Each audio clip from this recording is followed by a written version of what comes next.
O Senhor esteja convosco. Ele está no meio de nós. Proclamação do Evangelho de Jesus Cristo, segundo João. Glória a vós, Senhor. Naquele tempo, Jesus foi ao Monte das Oliveiras. De madrugada, voltou de novo ao templo. Todo o povo se reuniu em volta dele. Sentou-se e começou a ensiná-lo. Entretanto, os mestres da lei e os fariseus trouxeram uma mulher surpreendida em adultério. Colocando-a no meio deles, disseram a Jesus: Mestre, esta mulher foi surpreendida em flagrante adultério. Moisés, na lei, mandou apedrejar tais mulheres. Que dizes tu? Perguntaram isso para experimentar Jesus, para ter motivo de o acusar. Mas Jesus, inclinando-se, começou a escrever com o dedo no chão. Como persistissem em interrogá-lo, Jesus ergueu-se e disse: Quem dentre vós não tiver pecado, seja o primeiro a atirar-lhe uma pedra. E, tornando-se a inclinar-se, continuou a escrever no chão. E eles, ouvindo o que Jesus falou, foram saindo um a um, a começar pelos mais velhos. E Jesus ficou sozinho, com a mulher que estava lá no meio do povo. Então Jesus se levantou e disse: Mulher, onde estão eles? Ninguém te condenou? Ela respondeu: Ninguém, Senhor. Então Jesus lhe disse: Eu também não te condeno. Podes ir, e de agora em diante não peque mais. Palavra do Senhor.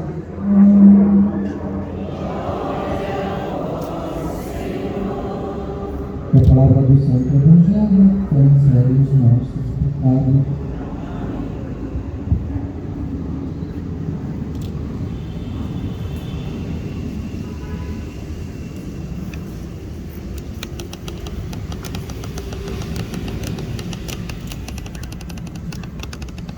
Neste quinto domingo da Quaresma,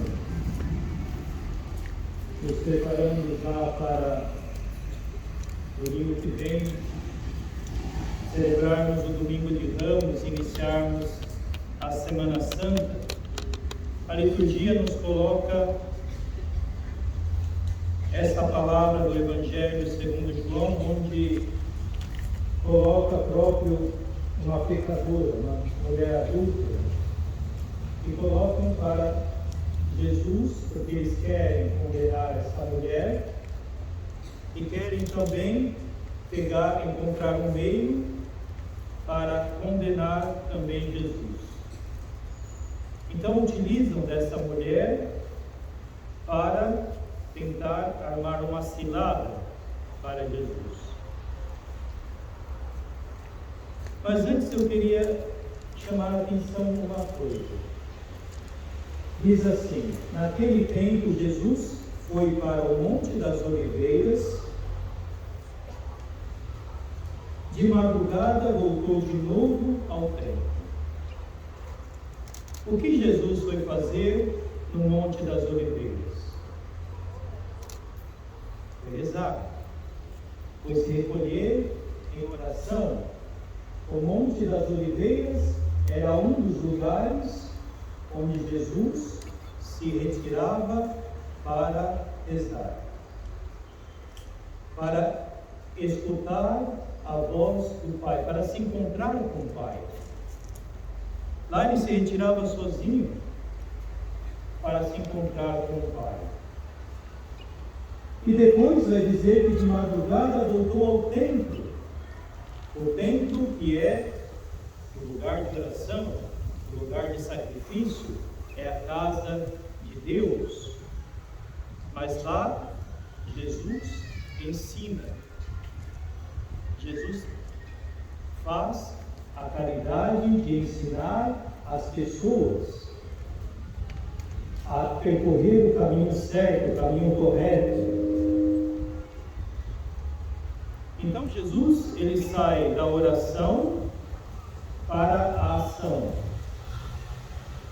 Ele reza, depois coloca em prática, faz aula, concreta, ensina. Depois também ele cura, faz os milagres.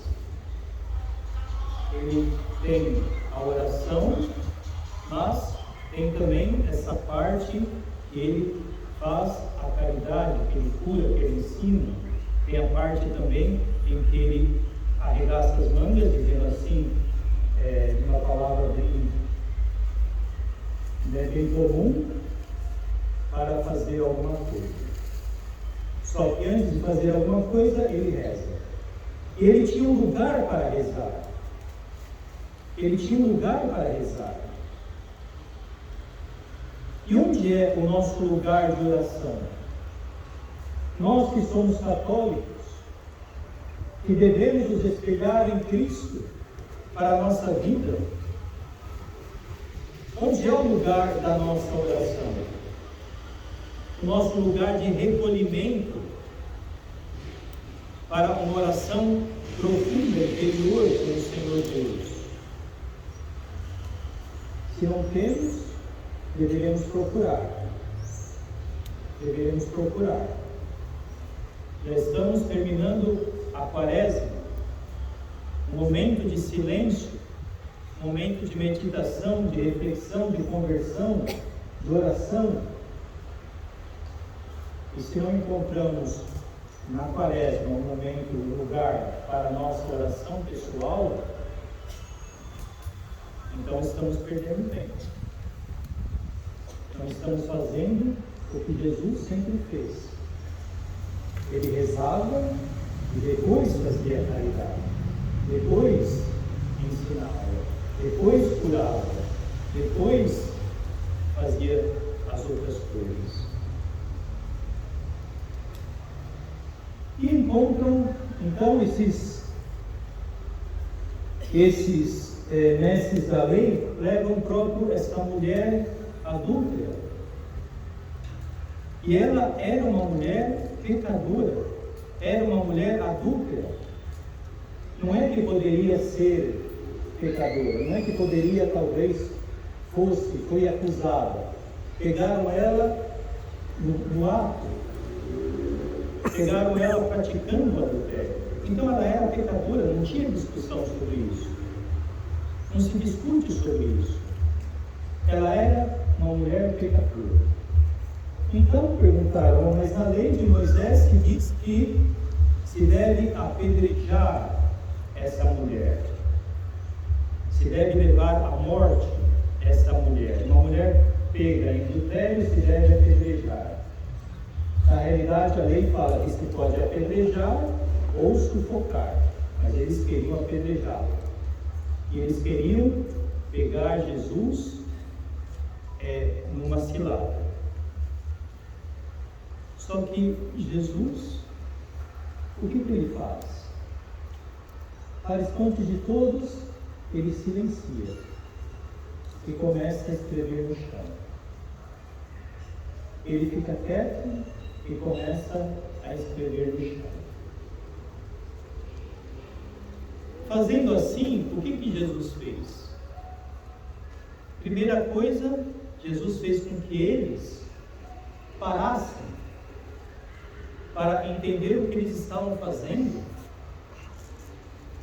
Porque muitas vezes as pessoas, elas são levadas pela multidão, elas são levadas por um ódio, por uma raiva, são levadas por ambições, mas elas nem refletem, nem param para pensar. E sempre tem aquele que agita e os outros vão atrás. Não param, não pensam.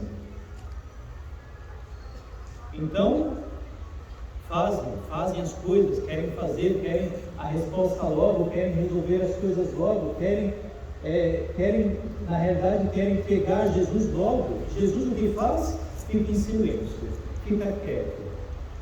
Para que primeiro eles começam a ver que eles refletiram um pouco do que eles estão fazendo. Refletiram um pouco aquilo que eles estão fazendo. E quantas vezes nós fazemos as coisas sem parar para pensar, sem parar para refletir, simplesmente fazemos, simplesmente seguimos a onda, simplesmente fazemos o que todo mundo faz. E não perguntamos se de fato isso é bom para mim, se é bom para o outro, se o que estou fazendo é certo, se está na vontade de Deus. Simplesmente faço. E quanta gente hoje está fazendo o que os outros estão falando e sem refletir, sem pensar, sem meditar, sem raciocinar, simplesmente pegam como verdade o que os outros falam e fazem. E com isso às vezes cometem crime, cometem injustiça. E é sério isso diante de Deus. Nós seguimos a Cristo. Não podemos fazer as coisas sem pensar, porque tudo tem consequência. Tudo tem consequência. Então Jesus, ele fica quieto. E aí você pergunta, o que nós vemos normalmente, né? O que nós vemos na humanidade, cadê Deus? Onde está Deus? Parece que Deus está longe, parece que Deus não fala, parece que Deus não se importa com que morram crianças, não se importa com o que está acontecendo no mundo, com a guerra, com a pandemia. Parece que Deus não se importa. Deus talvez está ficando em silêncio para que nós venhamos a refletir o que é que estamos fazendo,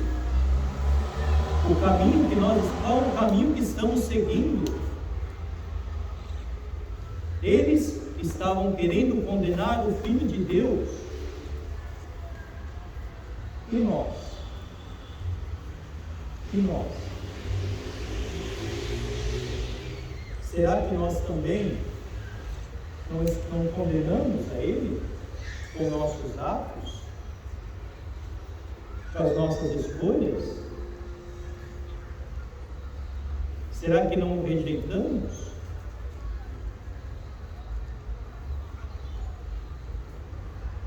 Então eles insistem para que Jesus dê uma resposta. E Jesus, ele fala: então, agora que vocês pararam, então, quem tiver sem pecado, atire a primeira pedra. Jesus dá uma resposta de sabedoria, porque, é claro, não existe ninguém mais sábio que Jesus, não existe homem mais sábio que Jesus. E de fato, eles foram a partir dos mais velhos, jogando as pedras no chão e indo embora. Jesus fez com que eles refletissem o mal que eles estavam fazendo e também salvou a vida daquela mulher. Salvou a vida daquela mulher. Agiu com misericórdia para com ela. E disse: ninguém te condenou, então nem eu, vai e não peques mais. Agiu com misericórdia. Porque Jesus é misericordioso. Deus é o Pai que é misericordioso. Só que precisamos aqui estar atentos. Precisamos aqui tomar cuidado. Porque hoje se diz, Deus perdoa tudo. Então, eu não me preocupo com as coisas, não me preocupo com o pecado. É como se o pecado não existisse, é como se o demônio não existisse, é como se o mal não existisse. E Jesus deve perdoar tudo, deve perdoar todos. Aliás, hoje se fala até que Jesus vai perdoar até aqueles que não creem nele. Tem até uma linha teológica que fala que Jesus vai perdoar todo mundo. Mas isso não é verdade, não é o que está escrito na Sagrada Escritura, não é o que Deus revelou, não é o que a igreja ensinou desde sempre, não é. Então, Deus, Ele é misericordioso, Ele perdoa todos os nossos pecados. Ele não olha para os nossos pecados. Mas, Jesus disse, vai e não peques mais, não voltes a pecar. Vai e se converta, se arrependa. E o que nós vemos hoje é, Jesus é misericordioso, então eu não me arrependo do que eu faço. Eu não me arrependo, não luto contra o pecado, simplesmente vivo com o pecado,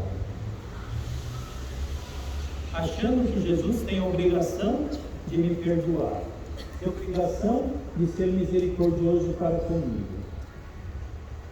Só que não é bem assim.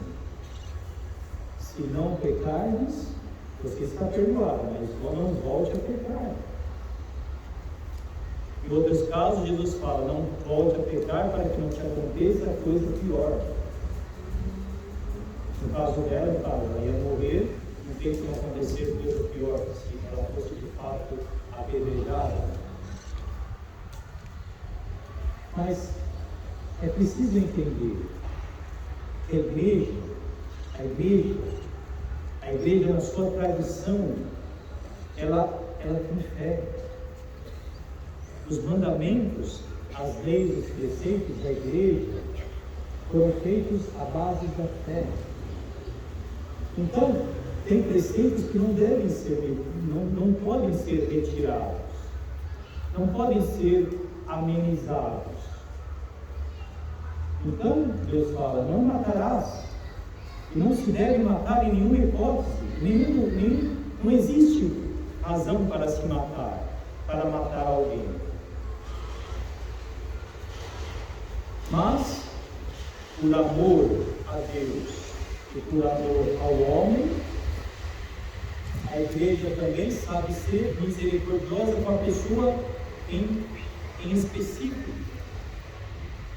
Quer dizer, aquela pessoa que talvez cometeu um crime, um delito, ou cometeu um pecado, para aquela pessoa se age com misericórdia, se age com paciência, se dá o remédio para que ela possa salvar a sua alma, para que ela possa ser curada, para que ela possa vir a viver uma vida nova em Cristo.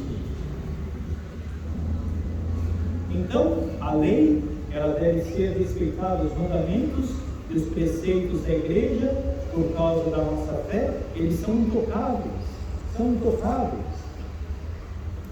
mas a pessoa específica depois, ela tem que ser remediada, porque a igreja, nós amamos, temos fé, então respeitamos as leis de Deus, respeitamos os mandamentos de Deus, respeitamos aquilo que a igreja desde sempre ensinou, pregou,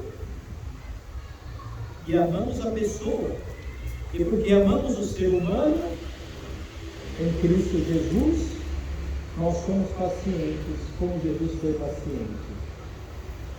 Porque amamos a pessoa em Cristo Jesus, nós procuramos ajudá-la a sair do pecado, ajudá-la a vencer aquele mal.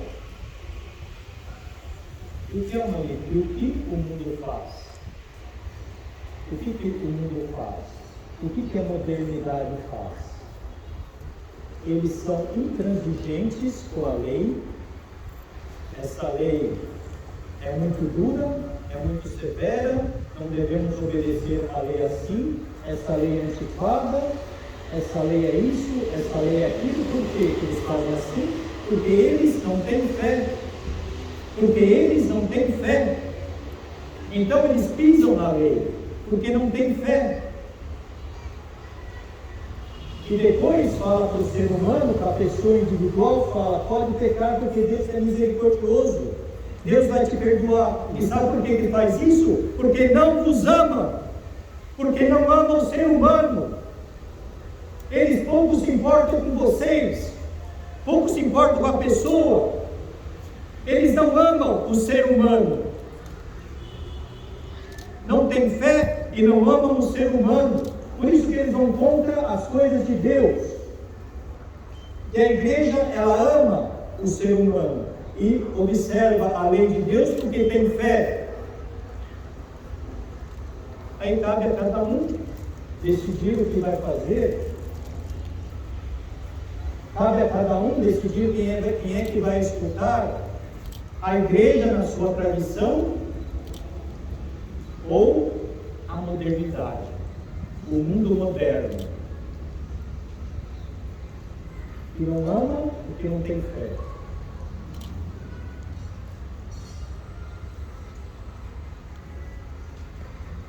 E Jesus vai dizer, vai e não peques mais.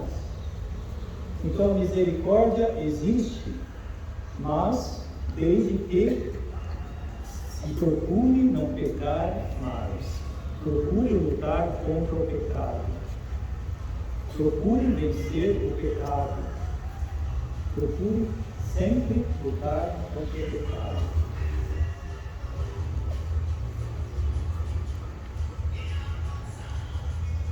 Que nós vemos na primeira leitura que Deus, ele vai falar pelo profeta Isaías, né? Que Deus, ele fez grandes coisas.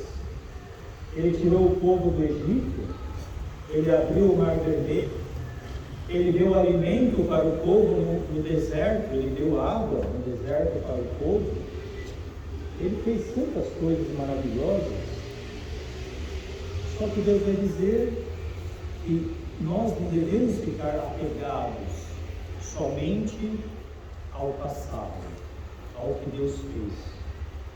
Porque hoje, Deus, ele age, Deus, ele faz maravilhas, ainda hoje, Deus realiza as suas maravilhas, realiza os seus grandes prodígios nas nossas vidas, e por meio das nossas vidas. Ah, mas eu não acredito, eu não vejo. Então, se você não vê, é porque talvez a sua atenção não é em Deus, não está olhando o que Deus está realizando, fazendo, não está preocupado procurando ver o que é que Deus quer da sua vida, mas está preocupado em viver bem nessa vida, ganhar as riquezas dessa vida. Mas Deus realiza as suas maravilhas nos nossos dias. Nos nossos dias, hoje, Deus está realizando maravilhas. Porque Deus não é que Ele fez todos os milagres daquela época, todos os prodígios daquela época no passado, e hoje Ele está dormindo, está longe. Não, Ele está aqui. Está realizando e realiza na nossa vida. Como diz o Salmo, o Senhor fez maravilhas na minha vida.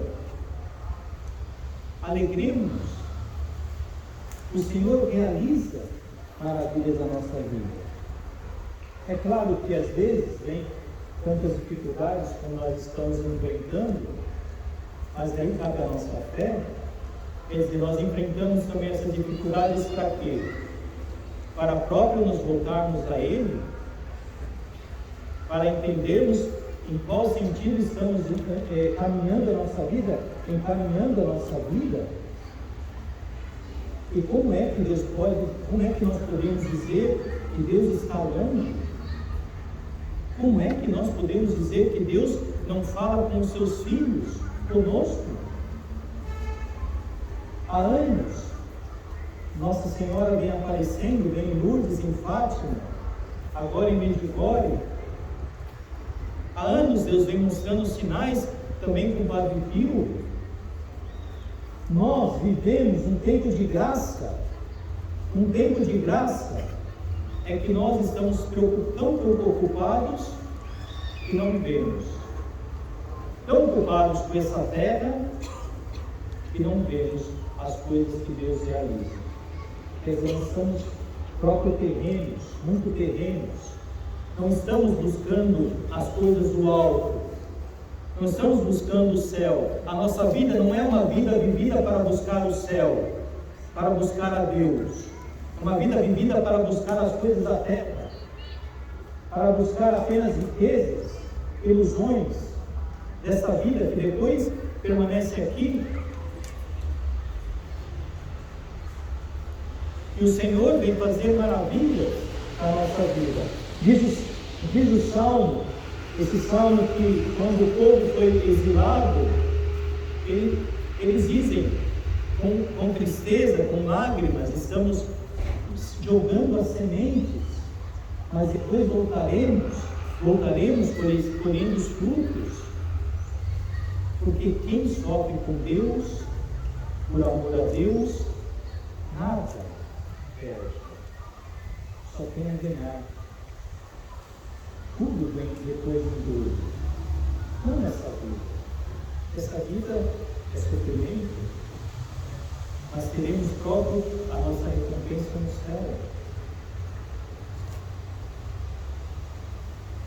E o que Paulo vai dizer? Paulo vai dizer: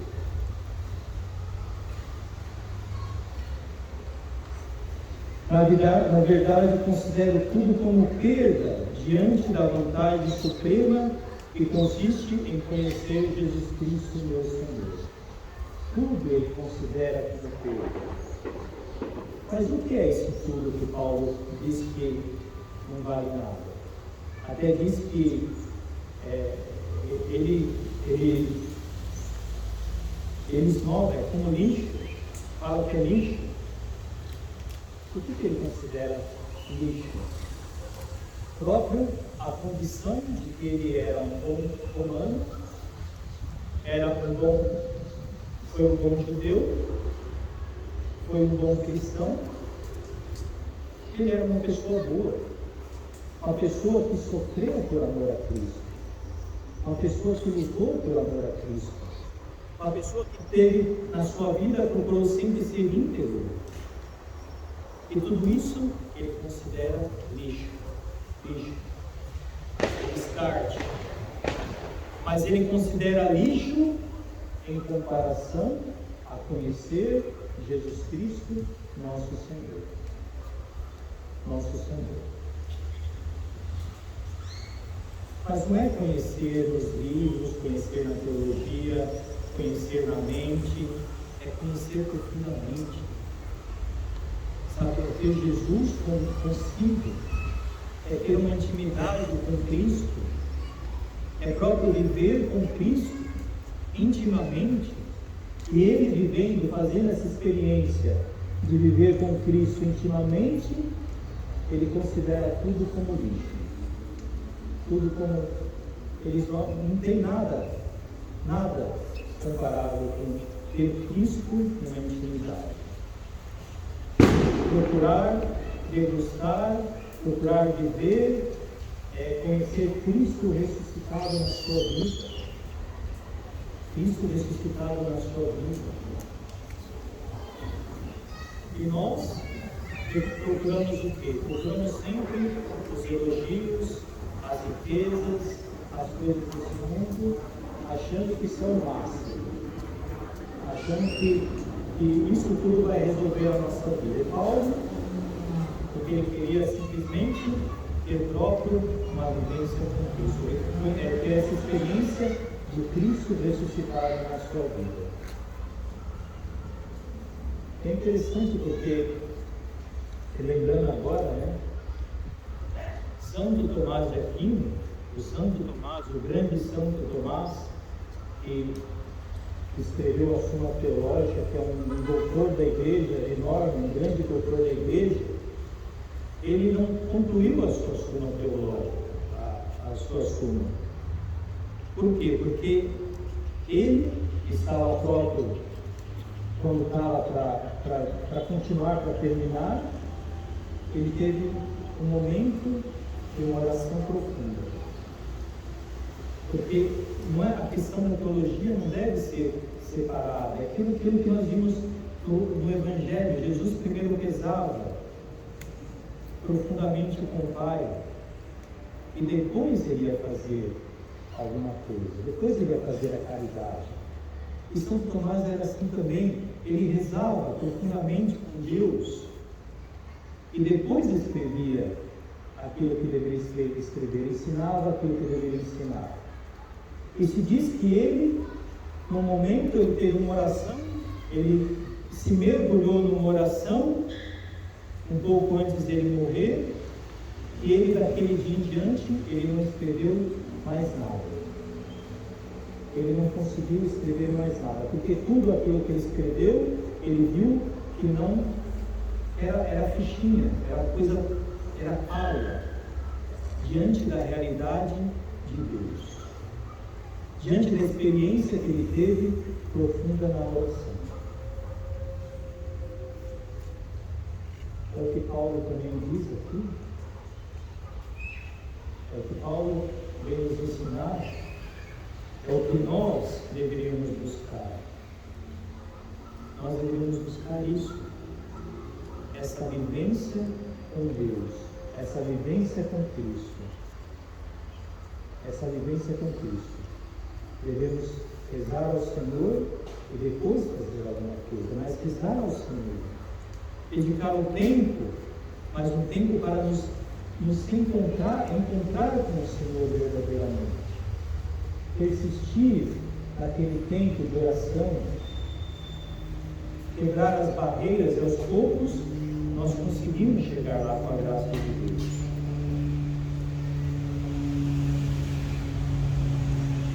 E Paulo vai dizer que ele não é perfeito, que ele ainda não conseguiu atingir a sua meta, mas ele está correndo, ele está fazendo aquilo que é possível para se encontrar com Cristo ressuscitado, para fazer essa experiência do ressuscitado na sua vida.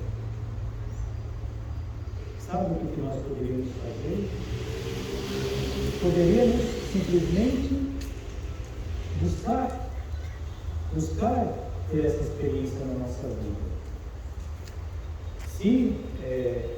Se nós um dia acordamos de manhã e sabemos que aquele dia vai ser um dia pesado, que aquele dia vai ter coisas que não agradam, talvez que não me satisfaz, se nesse dia para levantar é difícil, se eu sei que naquele dia eu vou ter um dia difícil, então eu para levantar é meio difícil, me brigo para sair da cama, para iniciar aquele dia. Mas se eu sei que naquele dia eu tenho algo bom para fazer, eu tenho algo especial para fazer, eu tenho algo que me agrada, que me dá um gosto de fazer, eu pulo da cama, eu já levanto com todo o ânimo. Este é o nosso desafio, porque nós estamos caminhando para Cristo e nós encontraremos em Cristo o tudo que nós não temos aqui e muito mais.